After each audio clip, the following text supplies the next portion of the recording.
Saturday. We are out. The sun is in full force. There it goes. We are on the workshop today, starting on our nightstands, and I'm so excited. So I will tell you one thing that I learned as Corey and I are planning this, and I don't know why we've been married for almost a decade and we've never really put this into words. But when I'm planning a project, I like to work a little, figure out my next step. Work a little, figure out my next step. I kind of want to visualize it as it comes together, and I don't want to think too far ahead. Corey, on the other hand, needs every tiny detail planned out before he wants to start.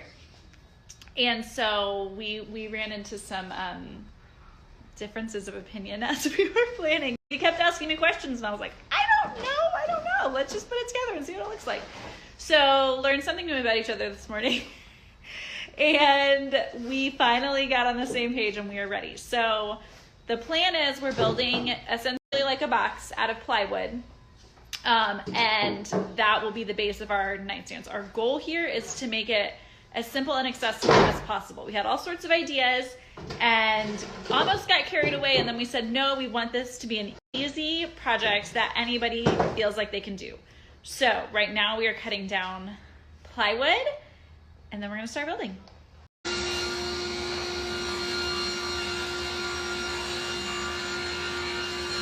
Corey has things to say, so I'm just gonna let him go. Yeah, okay. So, I threw him off there. Yeah. So we've got the sides. This is the, most of the plywood is going to be not visible. So these are the big pieces. They're going to be the bottom, and then the interior shelf, you won't be able to see that. But these two sides will be mostly visible.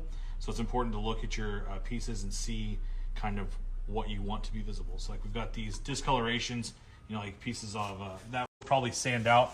But the makeup of plywood is that there's, a thin piece of veneer that you don't want to sand through, and so too much sanding you kind of expose the ugly parts of plywood. So this side looks better. We did get some chip out when I was cutting it, but that's okay because we're going to plan on doing some trim details, so that will be covered up anyways. So this is going to be the outside. So the inside here is where our pocket holes will go, and we're going to have some on the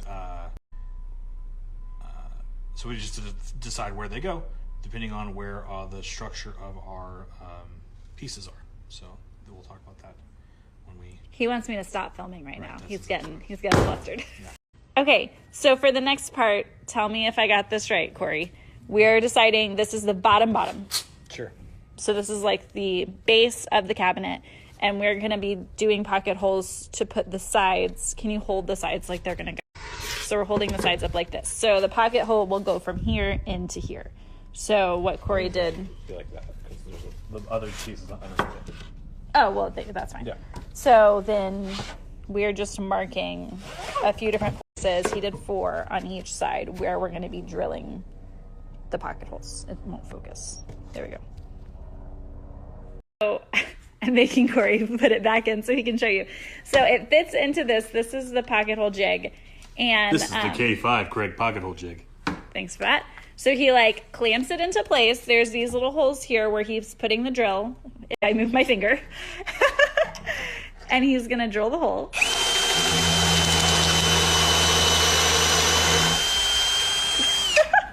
And it creates a pocket hole just like this. And so the screw goes in here and into the other piece of wood. He's gonna model what it actually looks like. So there's kind of a close-up of the hole. You see how you can see all the way through. And there's a little a shelf lip for it to hold on to. So you put, if I can line it up. These are special pocket hole screws. A little flat so they part all there. Fit perfectly. So then will you drill it through? It's going to come out this hole and go into the piece of wood that it's resting against. And then that flat part rests against the flat part of the drill, or of the hole, which was created by the flat part of this bit. Yeah. And that just pulls tight together. Right, so it pulls it nice and tight, and then from the outside you can't see that joined together, so you don't have visible nails or screws or anything. Right, because it's all on the inside. Because it's all on the inside. So it's a really easy method of joinery that looks super polished when it's done, and you can even, they have plugs that you can plug them up if you need to.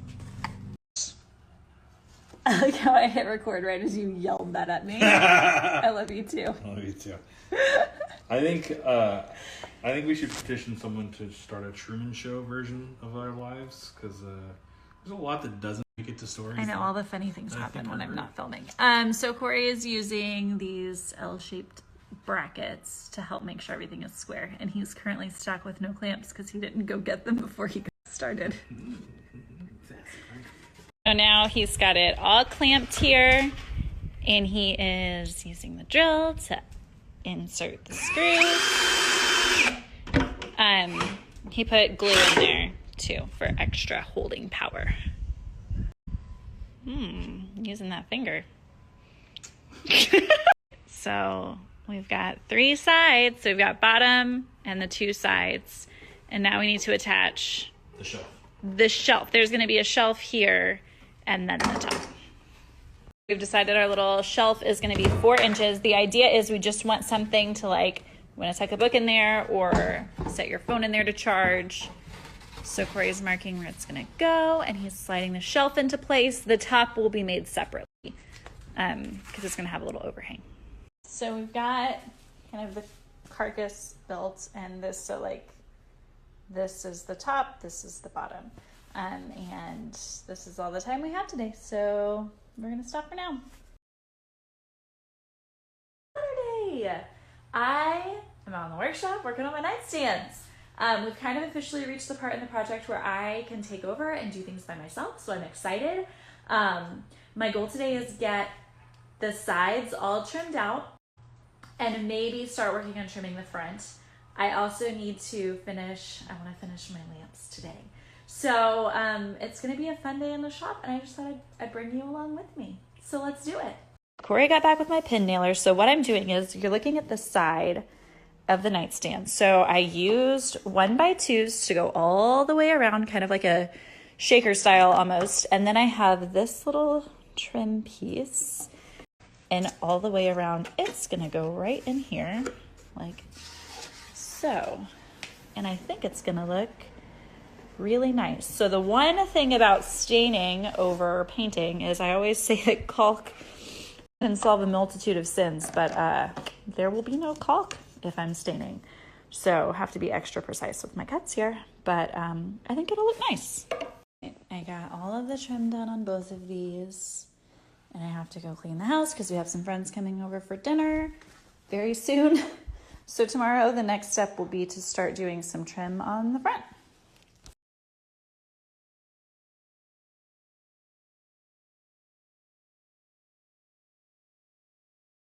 Okay, so I've just added the trim to the front.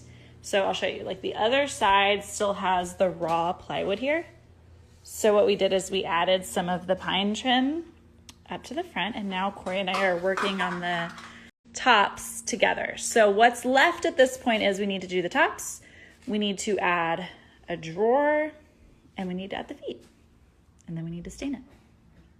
So I've got a scrap piece of my pine here. I am testing golden oak, early American, American walnut, and dark walnut. So I want something in this like kind of mid-tone range.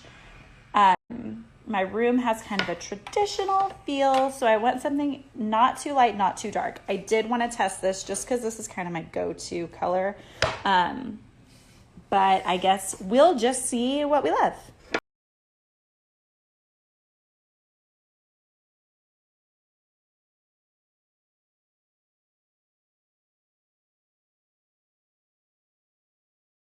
Okay, so I have a little bit of time to work out in the shop, and I'm gonna start building drawers for nightstands. Have I ever built a drawer before? No. Do I know how to do it? In theory, yes. So right now I'm cutting the pieces down. I'm almost done with that, and then we're gonna assemble it and hope for the best. Okay, so here's the basic setup for the drawer. I've got my plywood. So this is like the drawer, and then on the front we'll put a pretty piece of wood to make it look nice. So I've got pocket holes in both of the short sides, and we'll just drill it all together to make a little box. And if you were being fancy, you would do like a think it's called like a dado here, and slide the drawer bottom in. But we're never going to put anything super heavy in here, and like it's not needing to be a heavy duty drawer, so we're just going to attach it to the bottom. But let's do it. I got one drawer frame done. So all it needs now is the bottom put on, and then we'll put the drawer slides on and put it in, and then we can put the base on. So success, but now I have to stop. So just working in fits and starts. Corey took Jackson to church tonight, and Grant is sleeping. So I thought I'd show you. I got the other drawer done, and I'm working on the second top. And basically all this top is 2 pieces of 1 by 10 that I put together with the Craig jig. And so this still needs to be sanded, obviously. But here's kind of what my pocket holes look like over here. So I'm going to be putting wood glue all along here.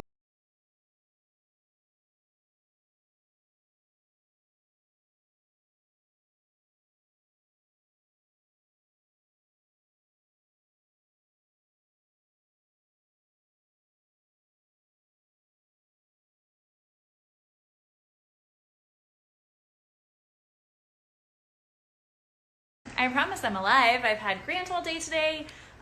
He is kind of transitioning to just 1 nap a day. So that means that like my whole morning is just Grant time. And then Corey's home sick, working from home today. So it's just kind of been a weird day. But I'm out in the garage working on my nightstands. I'm working on the drawers now. The first one was a disaster. I got it in there, but there's some issues. So Corey's gonna have to help me with that when he gets home. But I just did the second one, and I'll show you. Watch this. Look, it opens and closes like a real drawer. It's great. So this one makes me happy. This one I'm mad at. But what we're gonna do next is, this is the drawer front. I technically cut it for the other nightstand, but it should fit here. So it will slide, it'll go on. Check me out. This is the one that wasn't working. It's perfect. Corey came out for just a couple minutes to help me look at it, and turns out it was both of my drawers are 1/16 of an inch too big. And I told him, I feel like once we reach the point in a project where like something being 1/16 of an inch too big makes it unusable, it's not my cup of tea. Come on. Are you kidding me? So he helped me with the one, but he's working, so hopefully later he'll be able to come back out and help me cut the other one down after he's done working. He does not want me cutting it by myself because he is a fun sucker. So I'm going to try to put the face of the drawer on now. All right, my bed's messy because Hadley's been sleeping on it, but Corey's nightstand is not styled at all yet. Mine is, but you can just see, I don't know, there's something about these nightstands that really kind of elongate the room for me and make it feel so gorgeous. I really love them. And honestly, it's kind of funny. One thing that we didn't really consider is I did all this trim detail on the side. And you can't really see it at all. I wouldn't change anything because I really do love even just knowing that it's there, but like, to come all the way, you can kind of see it from this angle, but you don't see a lot of the detail that I worked on. This